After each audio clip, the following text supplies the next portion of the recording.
as the county district that As you are all aware, one of the key mandates of our State Department is to ensure compliance to international treaties and obligations on gender.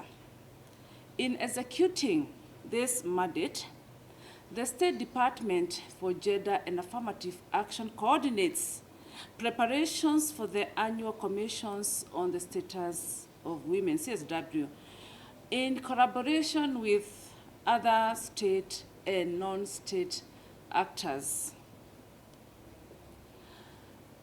The CSW is the principal global intergovernmental body dedicated to the promotion of gender equality and women's empowerment. The Commission, as you are all aware, meets annually for a period of close to 2 weeks at the UN headquarters in New York.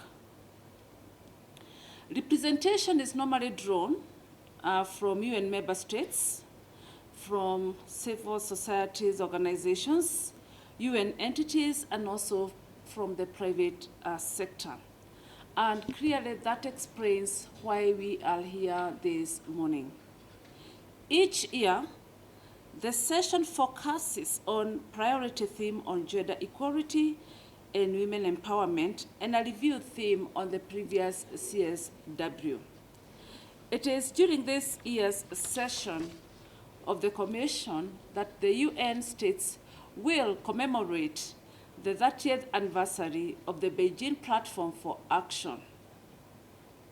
The celebrations will be held from 11th to 22nd of March 2025, during which Kenya, together with other UN member states, will mark the 69th session of the CSW.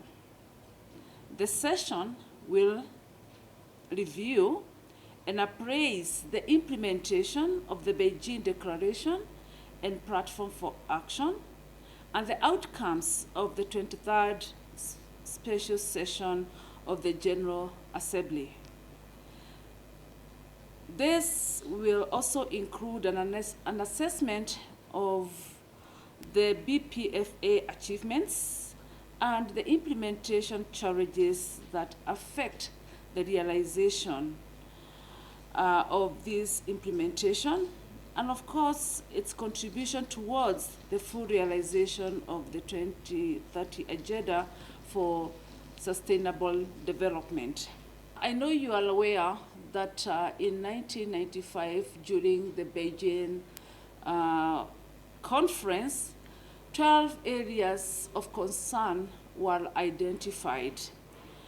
That is where action was most urgently needed, which included poverty, education, training, health, violence against women, armed conflict, economy, power and decision-making, institutional mechanisms for the advancement of women, human rights, media, environment, and the girl child. I can confirm that we have made progress in all these 12 areas, as you are going to learn. But unfortunately, in one area, violence against women, we do not seem to be doing very well. And this caught the attention of His Excellency the President. And it's for that reason that he first and foremost gave some money to women leaders, 100 million, so that they can carry out the work of advocating all campaigns against gender-based violence. You're aware that for the last couple of months, we have lost lives. There has been gruesome killings, mainly targeting women and girls. And for that reason, we are trying to see what it is that can be done to curb this problem. So His Excellency appointed or gazetted a committee or a task force, this was done on 10th of January, and they were given 90 days to get the work done. We have the chair with us. I am sure she's going to bring us to speed so that we can know where we are, but I can confirm that they have hit the road running. This area we are not doing very well. I know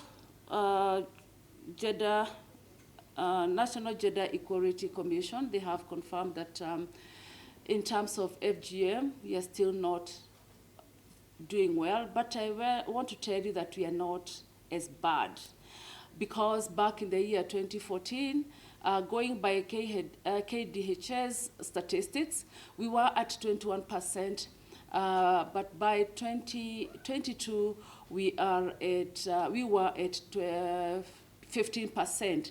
I'm expecting that the statistics will go down, further down. And this is because we have received a lot of support even from the elders. We have gone a step further, and we have realized that we need to create a movement. We need to involve each and every person in the fight against FGM, and we are realizing a lot of success. Just the other Thursday, last Thursday but one, we had a declaration made by Julian Jeke in Meru against FGM. Last year, November, we had a declaration made by Sabot elders against FGM. We are still trying to work with Kuria elders, and Saburu, they have been very, very supportive. So we are making some progress here and there. So in that form, or in that area, we are making progress. But violence against women, 30 years down the line, let me say we are not doing very well. And we are confident that now that we have a task force in place, after they unearth what could be ailing our country, and let me mention that it is not unique to us. Other countries are facing the same problem, but of course we have to deal with our own problems. After they unearth what is ailing us and they give recommendations, we are going to see a different trajectory. So we are still very hopeful.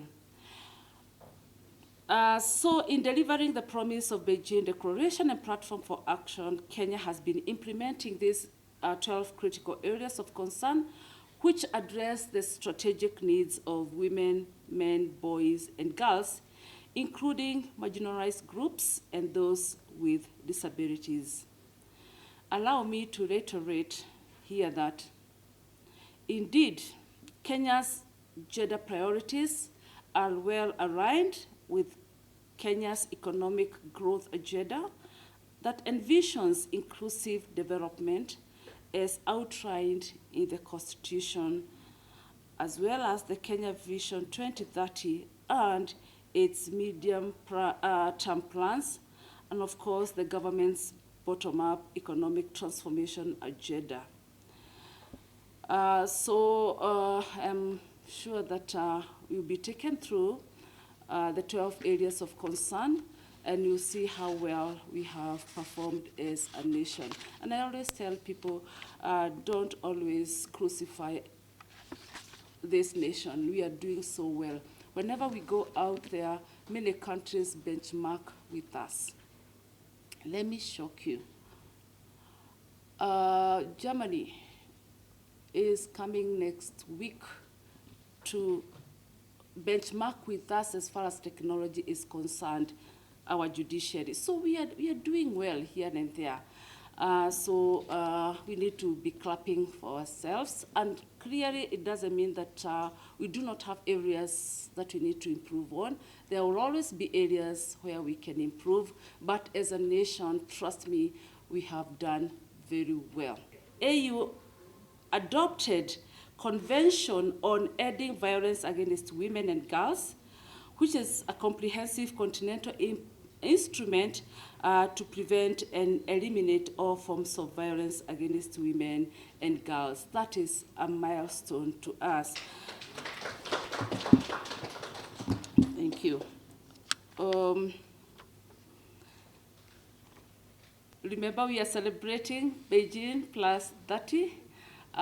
We have those very honorable ladies who first and foremost held a meeting here in Nairobi, a conference in 1985, and thereafter they traveled to Beijing in 1995 for the Beijing conference. So they have played a key role in ensuring that we are where we are today. At the forefront of championing gender parity and inclusivity. Organized according to regions, continents. And in 1994, there was a very big meeting, May 1994. We are here today to discuss CSW69, at the same time looking at where we have come from since 1995, when we had Beijing conference, and 12 critical areas of concern were identified.